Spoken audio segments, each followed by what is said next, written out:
미국 대 소련, 자본주의 대 공산주의로 양분됐던 냉전시대.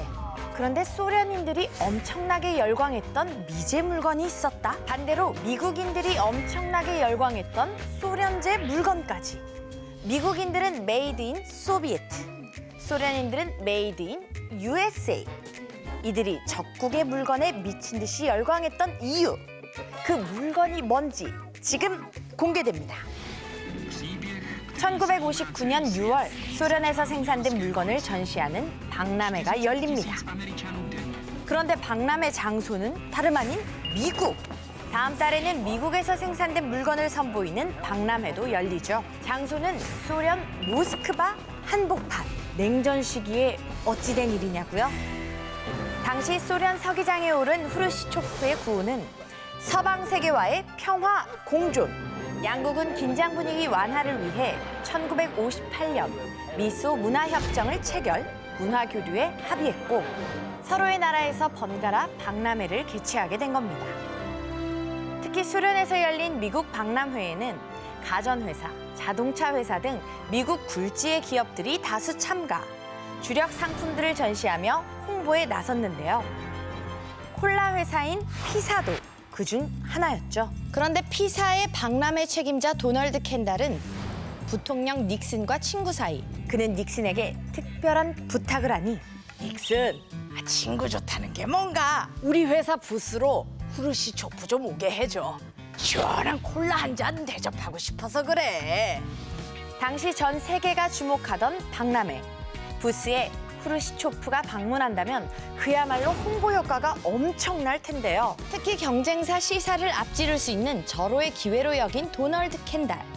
닉슨 덕분이었을까요? 마침내 후르시초프가 피사의 부스를 방문하는데요.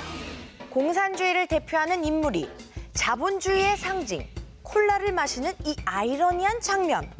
피사의 로고와 함께 각국에 보도된 겁니다. 세계적인 지도자를 공짜 모델로 쓰고 광고료 한 푼 없이 전 세계 언론이 공짜로 홍보해주고 자연스레 소련에서도 콜라에 대한 호기심 급상승. 마침내 1972년 피사는 소련 내 콜라 독점 판매권을 따낸 뒤 본격적인 생산에 나섭니다. 그런데 What? You're telling me we cannot exchange Russian ruble? Yes, sir. Because we have bad relations with them. And they say they can't pay us in US dollars. 소련의 루블화는 달러로 환전 불가. 콜라를 팔아도 그 돈을 미국에 가져올 방법이 없던 것이다. 결국 피사는 고민 끝에 당시 소련의 서기장 브레즈네프에게 이런 제안을 하죠. 콜라 대금 대신 보드카를 달라고? 물물 교환이라? 우리야 물만큼 널려있는 게 보드카니까. 스파시바! 소련 정부가 생산하던 특정 보드카 한 병과 콜라 한 병을 1대1 물물 교환 방식으로 거래한 뒤 대신 이 보드카를 미국에 들여와 판매, 콜라 값을 대신하겠다는 건데요. 그렇게 우여곡절 끝에 소련 입성에 성공한 콜라. 저 긴 줄이 말해주죠. 콜라에 톡 쏘는 탄산 맛을 본 소련인들은 1일 1콜라를 실천하며 열광했고 덕분에 피사 매출은 폭풍 성장. 소련에서만 1년에 30억 달러의 수익을 올리게 되죠. 콜라는 공산주의 국가 소련에서 최초로 그것도 엄청나게 판매된 자본주의 소비재가 된 겁니다. 소련이 콜라 대금 대신 지급했던 보드카도 미국에서 큰 인기를 끌면서 보드카 판매 순위 2위 브랜드가 됐는데요. 그런데 이 보드카보다 미국인들을 더 어마어마하게 열광시킨 메이드 인 소련이 등장합니다.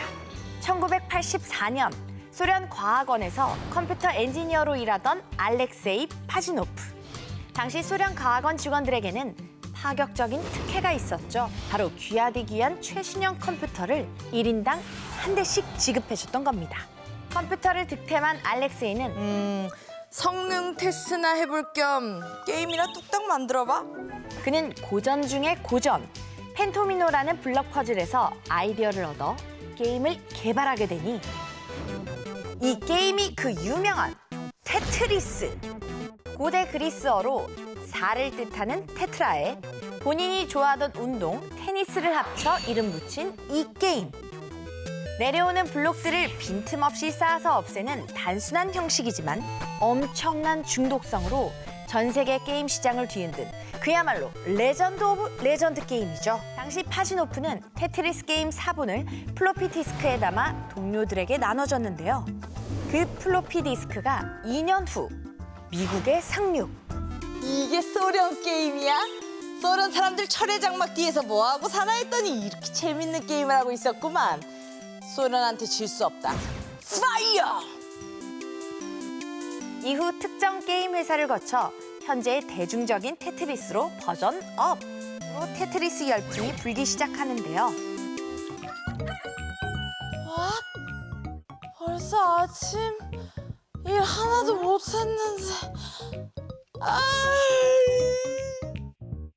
직장인들은 테트리스를 하느라 일에 집중하지 못했고 로켓 부품이 하나 빠져요? 내가 쪼여드릴게. 언제 손이 이렇게 됐어?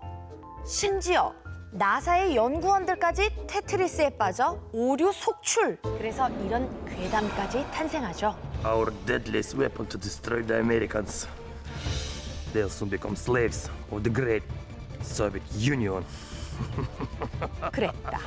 소련의 비밀 조직 KGB가 일부러 테트리스를 퍼뜨렸다는 것. 테트리스는 미국인들을 게임에 홀리게 해 페인으로 만들어버리는 소련의 비밀 병기. 특히 한 줄로 쌓으면 없어지는 블록은 미국의 붕괴를 상징한다는 것이다. 하지만 이런 괴소문도 테트리스의 인기를 꺾지는 못했죠. 1억 7천만 개. 현재까지 테트리스 정식 판매량이죠. 전 세계에서 가장 많이 팔렸고 그중 70% 이상이 미국에서 팔렸다는 거. 그렇다면 소련을 홀려버린 미국의 콜라 이야기는 여기서 끝일까요? 그런데 또다시 위기에 처한 피사. Really? These are all returns? Yes, sir. Because consumers don't want to buy or drink vodka from a hostile nation. The more we sell of these, the more we lose. Unless we do something, we will go bankrupt. 갑자기 미국에서 소련 보드카 불매 운동이 벌어진 것이다. 소련이 아프가니스탄을 침공했다는 게 그 이유. 피사는 소련 내 콜라 판매에 대해 고민에 빠졌는데 반면 소련은 콜라를 절대 포기할 수 없었다. 이유는 도무지 식지 않던 소련인들의 콜라 사랑 때문. 국민들을 실망시킬 수 없었던 소련은 다른 방법을 강구하죠. 페레스트로이카. 평화시대의 무기가 무슨 소용이야.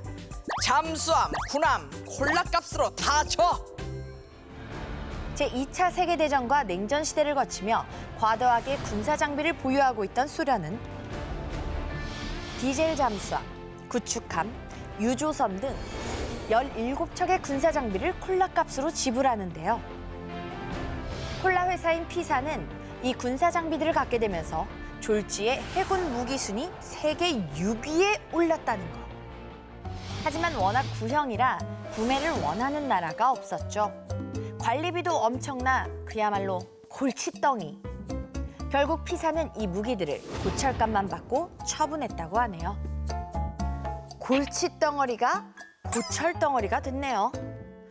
처음 소련에 콜라를 팔았던 피사의 도널드 켄달은 훗날 부시 대통령의 안보 보좌관에게 내가 미국보다 먼저 소련을 무장해제 시켰어. 라는 말을 했다는데요. 그만큼 문화의 힘이 엄청난 거라는 방증이겠죠.